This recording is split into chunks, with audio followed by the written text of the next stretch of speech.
Hola a todos, bienvenidos a una edición más de Planet Talks. Esto es un podcast de planetacademia.com, cuya misión fundamentalmente es la inspiración de jóvenes médicos y encontrarnos con personas interesantes y con personas de reconocido prestigio en general, aunque también hay algunos invitados que quizás no son médicos o no son urólogos, pero que nos inspiran de alguna manera en sus carreras y en sus vidas. Hoy tenemos a una de las urólogas, si no la uróloga, con un perfil académico más potente de nuestro país. Es la doctora María José Rival. Bienvenida, María José. Muchísimas gracias, Moltes Asier. gracias, muchas gracias por dejarme entrevistarte, que sé que es una agenda muy apretada la tuya. La doctora Rival es conocida por todos, es una persona, yo creo que de una excelencia académica más que demostrada, pero además también es una gran comunicadora y es una persona que a mí personalmente le he oído decir cosas que resultan muy inspiradoras, ¿no? Sobre todo quizás sobre la oncología, sobre la faceta médico-quirúrgica de la especialidad. Siempre has hablado mucho de cómo tratar la enfermedad, de cómo los urólogos, además de cirujanos, somos algo más, ¿no? Es jefa de la unidad de oncología del Hospital Clínic multidisciplinar y es además ahora mismo la jefa de las guidelines de la IAU, ¿no? Las guidelines, como ya hemos dicho en alguno de estos podcasts, son quizá el documento científico en urología más potente del mundo, puesto que muchas grandes hospitales, grandes clínicas se guían por protocolos basados en las IAU guidelines. Así que bienvenida. Pues muchísimas gracias por toda esa introducción y esas palabras, ¿eh? Pero venga, un poco azorada, pero muchísimas gracias. Seguro que no. María José, en primer lugar, ¿qué te movió para ser médico? Pues mira, me movió yo creo que el instinto, porque yo siempre he querido ser médico. O sea, no hay médicos en mi familia y desde muy pequeñita, igual tenía 3 años, aquello que empiezas a hablar, tú que serás de mayor, pues yo médico. Siempre he querido serlo, no he sido capaz de pensar en otra cosa. ¿Por qué quería serlo? No lo sé, era algo que lo he tenido diáfano. Solo tuve una mini duda, cuando se acercaba el momento de escoger porque se me daba bien el teatro y pensé, ¿y si me hago artista? Pero no, no. La verdad es que siempre he querido ser médico, ¿eh? Y no te sé decir muy bien por qué, pero es algo que lo he tenido muy claro y diáfano desde el principio. ¿Y uróloga luego? Uróloga, eso ya no lo tenía tan claro. Aunque es verdad que cuando a mí de pequeña me preguntaban, ¿qué vas a ser? Yo decía, quiero ser médico, pero quiero ser médico de los que operan. O sea que el talante de cirujana lo tenía. Si me preguntas, ¿quería ser uróloga? No. Porque además te diré que durante la carrera tampoco fue una de las especialidades que me llamara más. Pero sí que quería hacer una cirugía. Vascular estaba en mi torácica, uro. En ese momento, por ejemplo, tonterías. No me planteaba ser cirujana general y luego durante mi residencia me encantó. Pero esas cosas. Entonces, urología lo escogí porque vi que cuando tuve que escoger la plaza quedaba el Clinic, la escuela de Gil Vernet era como la meca de la urología. Pensé, esta es la plaza, me está llamando, es el Hospital Clinic, es mi casa, es cirugía, me llama. Y la escogí. Y todos mis compañeros me dijeron al escoger, ¿estás bien? ¿Esto es lo que hace? Y yo, ¿cómo que qué hace? ¿Qué hace? Y yo, pues escoger urología, que es una gran especialidad. Y sí, sí, mira. Pero es verdad que no lo llevaba muy pensado de antes. ¿Qué, qué referentes has tenido que tú recuerdes así? Te hablo de personas que te hayan inspirado, que pueden ser vivos, muertos, pasados, presentes, lo que ¿En tú... mi vida? Sí, en tu O para la vida, urología? bueno, en tu vida y en tu vida académica y profesional, Vale. quizá. En mi vida yo creo que mis padres son un referente. ¿Por qué? Porque me han permitido estudiar, porque me han apoyado siempre, porque me han permitido siempre hacer lo que quería. Mi madre daba igual si eras nena, nene, lo que quisieras ser. Lo que era importante era qué querías hacer tú. Y creo que eso en mi familia nos lo han inculcado. Lo que tú quieras perseguir, nosotros te apoyaremos en la medida en la que podamos. Con lo cual yo creo que ese es un mensaje muy potente para alguien, el saber que si tú tienes ganas y quieres conseguirlo, va a haber alguien que te va a apoyar y eso creo que es un referente enorme. Luego, obviamente, hice mi especialidad en el clínico, ¿no? Entonces, figuras pues como Alcaraz, Gutiérrez, Álvarez, han sido muy potentes, ¿no? Pero a lo largo de toda mi carrera urológica, mi jefe en Manresa, el doctor Malet, me enseñó, uy, que yo vengo del clinic. Bueno, tú vienes del clinic, pero aquí estamos en un hospital y aprendí muchísimo y me apoyó muchísimo cuando tuve que, y le dije, mira, me ofrecen trabajo en Puigverd, el doctor Villavicencio me ofrece trabajo en Puigverd. Él me apoyó de una forma increíble, o sea que en todas partes he encontrado apoyos.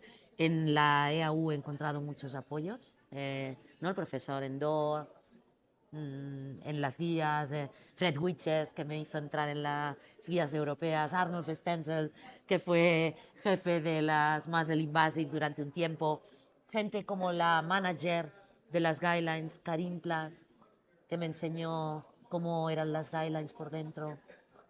Yo creo que referentes, es que no quiero decir nombres porque el problema es que tengo tantos, mis compañeros, la gente con la que he trabajado, los jóvenes que ahora enseño y que ves que crecen y que sueñan y que tienen ganas de hacer cosas. Referentes no dejo de tenerlos y creo que es muy importante seguir aprendiendo siempre. Entonces, nombres muchísimos, porque siempre intento fijarme en lo que hace alguien, para bueno y para mal, porque también hay muchos que dices, caramba, este no es la manera en la que yo quiero hacer las cosas, esto no va conmigo, o ostras, esta manera de hacer las cosas me inspira o me gusta. Y hay muchos referentes, gente en el hospital que ha conseguido cosas. Bueno, tengo muchos. No me atrevo a decir muchos nombres, seguro que me dejo alguno y me sabría muy mal. Bueno, pero ya has dicho muchos, ¿no? Eh, Doctora, yo creo que si algo tú transmites es pasión, ¿no? Cuando hablas, cuando expones. Em, ¿Cómo? O sea, tú te formaste en el clinic ¿Mm? y ¿cómo fue luego tus primeros años laborales? Pues yo hice la especialidad en el clinic entonces daba la oportunidad de quedarte un año más para hacer investigación. Entonces yo me quedé un año más en el laboratorio para acabar mi tesis y entonces me puse a trabajar, me puse a buscar trabajo por donde fuera. Fui a hospitales comarcales, etcétera, etcétera. Entonces me fui a Manresa. Manresa está a 60 kilómetros de Barcelona, aprox. Es un hospital intermedio y allí aprendí mucho. De Manresa me fui a Puigverd. En Puigverd yo creo que allí ya empezó mi ¿En dedicación a... Manresa cuánto tiempo estuviste? En Manresa estuve un año. Un año. Entonces, Manresa fue divertido, éramos un servicio de tres, habían sido siempre dos urólogos y el doctor Malet no le dio miedo escoger a una uróloga joven con experiencia 0.000, ¿no? Que había hecho la tesis y la residencia, pero... Y no le dio miedo, y no le dio miedo y me ayudó, ¿no? Y aprendí. Entonces luego me fui a Puigverd, el doctor Villavicencio dijo, bueno, pues para Puigverd, ¿quieres venir a Puigverd? Y yo, la madre de Déu, claro que quiero venir a Puigverd. Y allí yo creo que empecé a dedicarme a la uroonco, porque ya empecé a trabajar en la unidad de urooncología, que en ese momento la dirigía Palou, y empecé en la unidad. Entonces, bueno, ahí ya... Entonces luego me fui 2 meses a Rochester, Minnesota. Luego Alcaraz dijo, ¿qué? ¿Quieres venir al clinic? Y claro, el clinic Te tira mucho el clinic. es tu casa, ¿no? Y Alcaraz dijo, vamos a crear un proyecto allí en el clinic y obviamente pues me fui y ese significó, pues ya me había apuntalado en uronco, fue yo creo que mi manera de despegar en la urooncología y el clinic te da la opción de hacer investigación, asistencia, docencia y creo que eso fue lo que consolidó que yo me acabara dedicando solo a la urooncología como estoy haciendo. Entonces ahí ya me fui a Londres 6 meses y luego ya empecé en las guidelines, este es otro capítulo y así crecí. Esa es mi carrera en la uro. Cuando te digo lo de la pasión, ¿qué es? Creo que es uno de los motores fundamentales para un médico, la pasión. Es mi opinión, vamos, pero... eh, ¿para ti qué es la urooncología? O sea, sé que es una pregunta un poco amplia, pero Ya. ¿qué supone para ti un buen uroncólogo? Alguien que es capaz de ver al paciente con su enfermedad. Y ese creo que es el orden. Es decir, no es ver tumores, no es ver cirugías. Yo creo que es ver al paciente y ver al paciente en su totalidad con su enfermedad. Yo creo que la oncología es muy compleja porque obviamente que todas las enfermedades impactan en la calidad de vida. La onco impacta en la calidad de vida, pero en algo tan fundamental como en pensar qué longitud va a tener ahora mi vida. Y eso es algo que pone al paciente en una tesitura que es compleja por mucho que tú le estés diagnosticando una enfermedad localizada. Lo haces enfrentarse a una serie de cosas que cambian los estándares de lo que había venido creyendo. Con lo cual, eso lo hemos de entender y lo hemos de saber tratar. Entonces, yo creo que has de mirar al paciente, su realidad. Las realidades de los pacientes son muy distintas. No es lo mismo un paciente con un determinado entorno y calidad y salud que otro paciente con otro entorno sin tanta salud. Un paciente que esté acompañado, que no esté acompañado, que tenga soporte, que no lo tenga. O sea, cada paciente es un mundo y luego has de ver la enfermedad y entender qué tienes. Tienes una enfermedad localizada, una enfermedad localmente avanzada, una enfermedad metastásica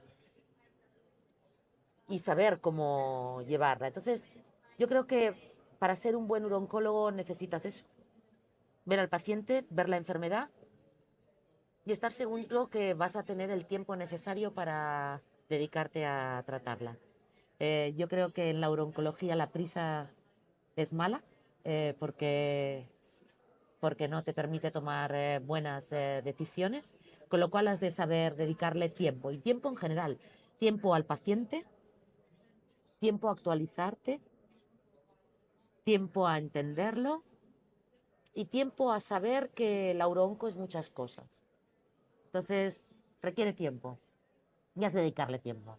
Es interesante lo que dices porque es verdad que lo primero que sueles encontrar en una persona joven que quiere hacer oncología o urooncología es, como decías, ver tumores que operar, ¿no? O sea, yo recuerdo haberte escuchado, no recuerdo en qué foro era, creo que fue en la Asociación Española de Urología, en una presentación que hiciste, brillante como siempre, que hablabas de cómo el urólogo era, el urooncólogo era un médico que debía tener un montón de variables en la cabeza, ¿no?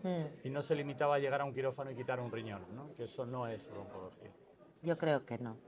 Eh, yo creo que somos cirujanos, ¿eh? Y el talante de cirujano eh, lo tenemos.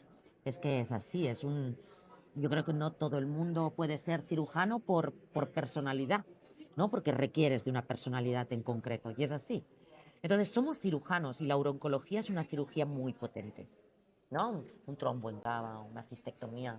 Es una cirugía muy potente que requiere de mentalidad de cirujano y de capacidad de análisis en frío, en muy poco tiempo. Es necesario, pero a la vez creo que tenemos la suerte de ser muy médicos. Y muy médicos es que nuestros compañeros cirujanos generales, que los adoro, pues no llevan cuando se dedican a la onco, al paciente desde el principio. No lo han diagnosticado, no han hecho la gastroscopia. Nosotros lo hacemos todo, vemos la hematuria, interpretamos si es importante o no, qué pruebas, cómo lo hacemos, llevamos al paciente por todo el camino hasta diagnosticarle qué enfermedad tiene, le proponemos qué tratamientos hay que hacer y cómo se ha de hacer el seguimiento. Es decir, que es tan completo que si solo eres potente en hacer la cirugía, abandonas al paciente en su proceso porque no lo llevas bien hasta la cirugía y luego no vas a saber acompañarlo después. Con lo cual, plantearte que solo vas a ser un buen cirujano, creo que para la uroonco es un mal planteamiento. Eh, tú has sido inspiración, claro, oyéndote decir esto, que estoy completamente de acuerdo, se me ocurre también que una manera para los jóvenes de iniciarse en la urooncología es precisamente todo eso, ¿no? Es estudiarla, es entenderla, es entender que hay que dedicarle tiempo al paciente, es ser empático con el paciente, dejarle que entienda su enfermedad, dejarle que asimile lo que le pasa. No estar como a veces estamos los médicos en una posición un poco reactiva, ¿no? Un poco a la defensiva. Tú has servido de inspiración a muchos urólogos y urólogas y especialmente yo diría muchas urólogas, ¿no? Porque efectivamente ha sido groundbreaker, ¿no? Ha sido abriendo un paso en la cirugía oncológica, en la oncología, en la IAU, que luego otras les ha inspirado, digamos, para... Háblame un poco de este tema, porque además yo creo que es un tema que hay que poner encima de la mesa, porque sobre todo los hombres a veces, aunque ahora estamos todos en el mismo barco y todos somos feministas, pero en ocasiones yo veo, por ejemplo, pocas mujeres en mesas de cirugía, moderando sesiones quirúrgicas. Hace poco moderaba Sarreno Bolens y una doctora, una eminente doctora que tenía yo al lado decía, qué buena es moderándole, ¿no? Porque es verdad que en eso se nota tu expertise, ¿no? Pero, ¿qué dificultades has encontrado por ser mujer? ¿Cómo ves la situación actual?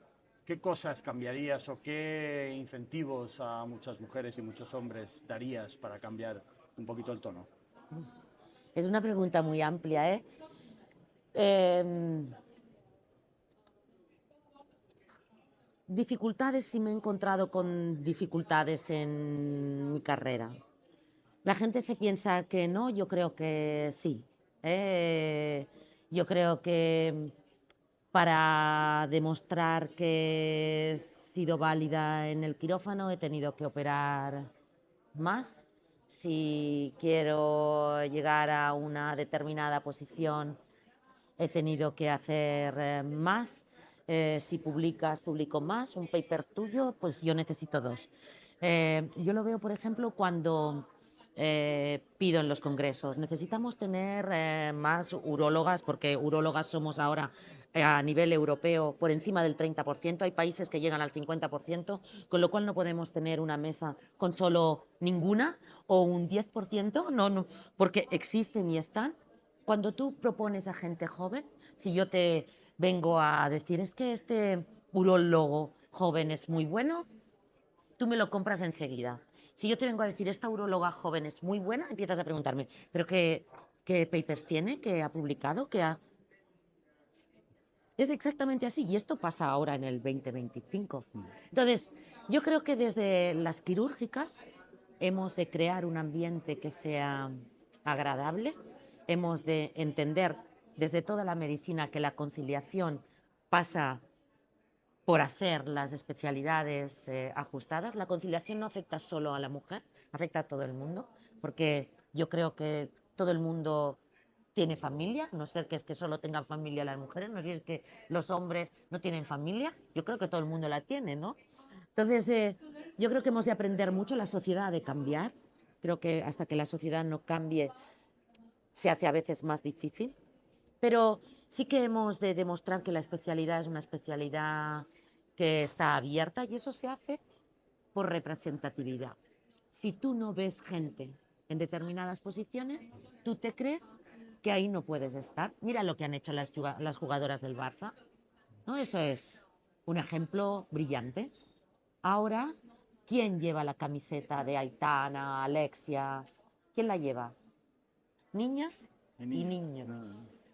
Eso es lo que hemos de conseguir. El fútbol femenino, el Barça, lo que ha hecho el Barça es que ha normalizado ese fútbol, la competición, la excelencia, la manera de hacer, y todo con un modelo que no remeda el modelo del fútbol masculino, no tiene nada que ver el Barça femenino con el Barça masculino, sino con un modelo propio, porque tenemos una manera propia de operar, dirigir, tratar, con lo cual, ¿dónde está la ventaja de hacer equipos diversos? Pues lo mismo que en la empresa, en que aumenta la eficiencia, la rentabilidad. ¿Por qué? Porque como hay diferentes maneras de ver y hacer, la rentabilidad, eficiencia y resultados mejoran. Si tú solo tienes una manera de hacer y ver, es poco probable que puedas alcanzar la expectativa de toda la población o que seas capaz de identificar aquello que no estás haciendo bien. Si tú tienes diferentes maneras de hacer y ver, tú vas a ser capaz de cubrir mucho más, con lo cual vas a ser más rentable y más eficaz y más potente y con mejores resultados. Con lo cual yo creo que eso es fundamental y si nuestra especialidad quiere avanzar, la única manera de hacerlo es teniendo diferentes puntos de vista. Es la única manera de hacerlo. Efectivamente, yo en alguno de estos podcasts me he metido en algún jardín porque me he declarado feminista y he declarado mi admiración a muchas compañeras cirujanas. No esta faceta de la mujer mamá, ¿no? Es médico, es mi mamá y me cuida. No. De la habilidad quirúrgica, de la inteligencia, de la minuciosidad, etcétera, ¿no? Pero lo que dices es muy interesante por cómo la diferencia nos hace mejores a todos y cómo no se trata de igualar las diferencias, sino de que estén en el mismo estrato, ¿no? Que estén en el mismo escalón, entendiendo que somos distintos y que cada uno puede mejorar al otro, ¿no? Serían parejas perfectas, de hecho, las parejas de cirujanos y cirujanas, creo yo, pero bueno. Bien, más allá de digamos que trascendiendo en tu carrera, ¿no? Sigues operando, sigues en oncología, te vas al clinic, sigues la parte académica. Le preguntaba yo también a Antonio Alcaraz cuando hablamos, ¿cómo un urólogo hoy en día debe manejar esa parte académica? Vemos muchos... Yo, por ejemplo, bueno, luego hablaremos de las guidelines y del acceso a la IAU, digamos, a las publicaciones de European Urology, etcétera, las grandes revistas con impacto, pero artículos originales, a mí me parece que una tipa o un tipo al que miro en PubMed y veo muchos artículos originales en una línea congruente, me dice mucho de esa persona, ¿no? Sin embargo, mucho multicéntrico y mucho tal, a veces, ¿no? Hace currículums muy buenos, pero quizá no es lo que... Te oí decir una vez que el 90% de las publicaciones, ¿no? Eran publicaciones, digamos, que no cambiaban la práctica clínica, ¿no? Bueno, eso no lo digo yo, pero lo Bueno, dice, está demostrado que hay un porcentaje altísimo de publicaciones que no tienen un impacto en la práctica clínica. Entonces, el origen en qué está. Tú dices las reviews. Cuando tú, por ejemplo, aplicas para una beca, los artículos de review cuentan menos que artículos originales. O sea que está demostrado que si tú haces investigación y eres tú quien lidera una línea de investigación, obviamente esas publicaciones derivadas de esa línea de investigación tienen muchísimo más peso que no trabajos que son de revisión o participación en multicéntricos. Otra es qué calidad tiene esa investigación que tú haces. Entonces, a veces es cierto, la investigación que hacemos no es de calidad suficiente como para que eso tenga un impacto en la práctica clínica. Llegar a tener una investigación de calidad tal que realmente impacte en la práctica clínica significa mucho esfuerzo, dedicación y un equipo detrás que sea capaz de hacerlo. Pero eso no significa que no debas eh, decir, pues no lo hago, porque todo contribuye. Yo creo que en medicina también hemos de entender que a veces tú quieres hacer tu propio trabajo y liderar tu propia línea, yo quiero la mía, yo lo hago con mis casos, tú con tus casos. Mm, el ser humano a veces también es un poco rancio. Entonces, si fuéramos capaces de hacer investigación original todos juntos, que es en cierta forma lo que intentan liderar los ensayos clínicos, aunque hemos dejado que sea la industria quien lo haga y no nosotros, si fuéramos capaces de liderar a ese nivel, entonces estaríamos produciendo una investigación de calidad. Pero bueno, es importante, yo creo que tener alguna inquietud más allá de la simplemente médica, ¿no? Bueno, investigación, docencia, comunicación, alguna cosa que complemente lo que hagas para entender que la realidad en este mundo es muy amplia y que no te puedes mirar el ombligo. ¿y cómo empezar, digamos? Pues decía Lawrence Klotz, decía, cuando alguien tenga una idea, que haga un prospectivo, ¿no? Que empiece a recoger los datos. ¿Cómo empezamos? Una persona que esté acabando la residencia, ¿qué le dirías de, mira, empieza por aquí? Yo creo que ha de empezar por tener un mentor o mentora en investigación. Yo creo que sin mentores o mentoras es muy difícil de hacer, porque por iniciativa propia puedes hacer muchas cosas, pero necesitas a alguien que te enseñe, porque de la misma forma que necesitas a alguien que te enseñe a operar, necesitas a alguien que te enseñe cómo hacer investigación, si la idea realmente va a prosperar o no, cuál es la mejor manera de abordarla. Entonces yo diría, alguien que tenga realmente inquietudes, lo que ha de buscar es sin ninguna duda, alguien que le vaya a enseñar a hacer eso. Entonces ahí ya tampoco tenemos mucha gente que esté dispuesta a enseñarte a hacer investigación, o, pues lo has de buscar y buscarte el sitio donde ir o la manera de hacerlo. Entonces yo creo que eso es una, en el momento en que muevas esa rueda, la rueda empieza ya a moverse solita y a la que le pongas empeño cada vez gira más rápido si realmente le dedicas tiempo, tienes ganas y cualidades, ¿no? Sí, efectivamente, a veces es cuestión de empezar poco a poco, ¿no? Claro. Y en tu caso, cómo fue llegar a las guidelines? Uy, lo de los guidelines llegué porque como que yo había hecho esto, todo está enlazado. Yo hice mi tesis, que la dirigió el doctor Alcaraz, en marcadores moleculares en cáncer de vejiga, ¿vale? Entonces, Muy de moda lo, ahora, ¿no? muy de Muy moda de ahora, moda ahora. ¿no? Esa fue mi tesis, utilizando Eurovision para ver si podíamos ver qué pacientes con T1 de alto grado iban a progresar a músculo invasivo.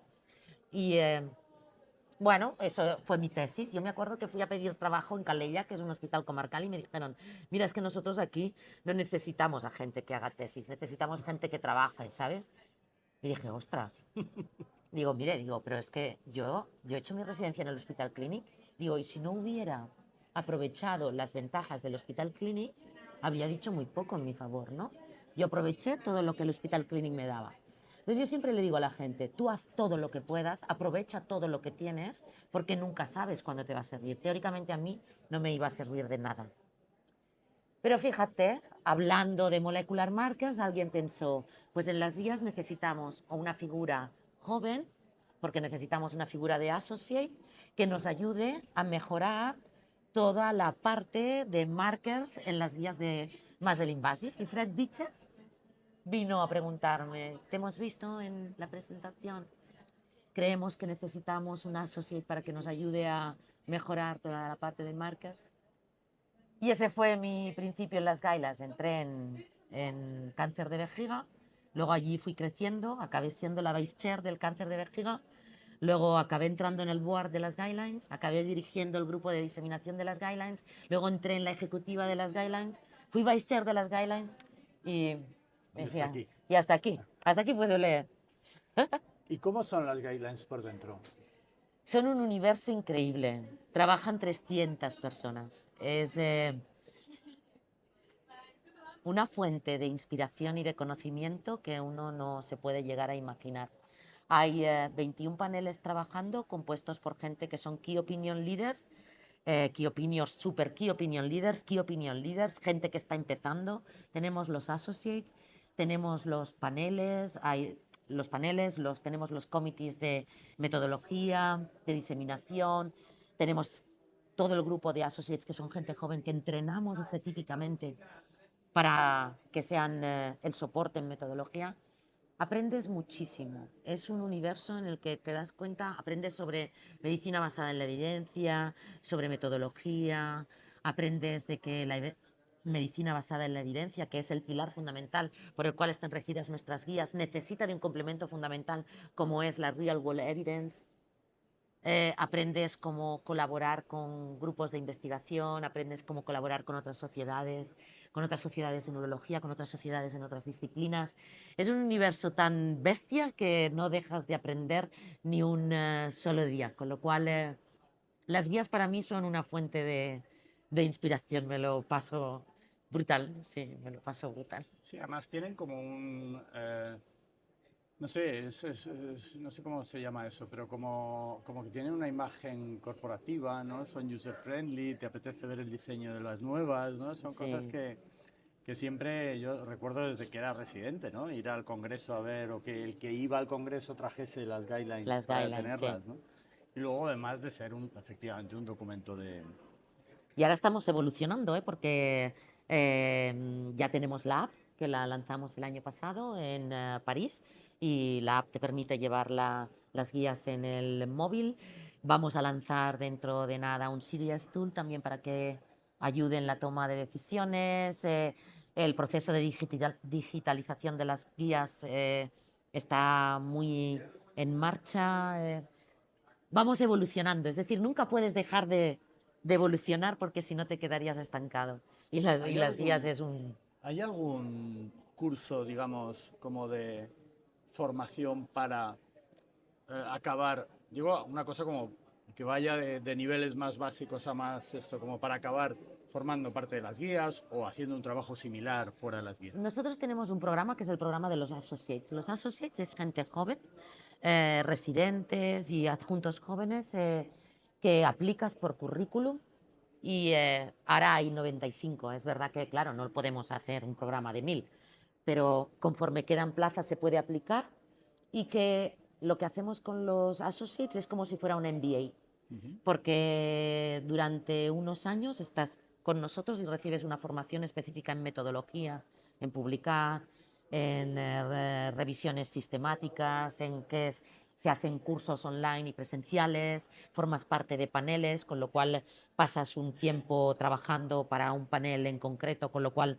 aprendes mucho, estás oyendo discusiones a un nivel científico que de otra forma no podrías tener. Yo creo que eso es un aprendizaje buenísimo. Sales con un número de publicaciones importante. Es verdad que los associates no pueden llegar a ser panel members, No.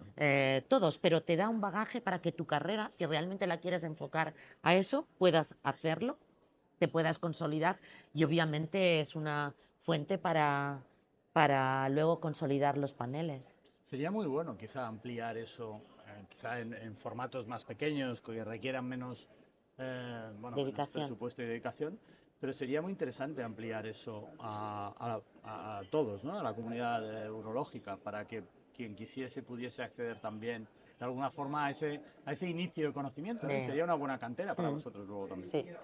Muy bien. Vamos a ver si me convences para que me haga de nuevo de la IAU.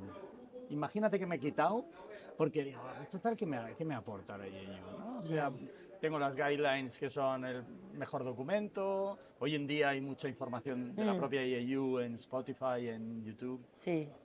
Bueno, en eso la verdad es que la IAU se está poniendo las pilas porque formar parte de la IAU es verdad que las guías, el PDF te lo puedes bajar, pero por ejemplo la aplicación no puedes disfrutar de todas las cosas si no eres miembro de la asociación. Tampoco tienes todos los webinars accesibles si no eres miembro de la asociación.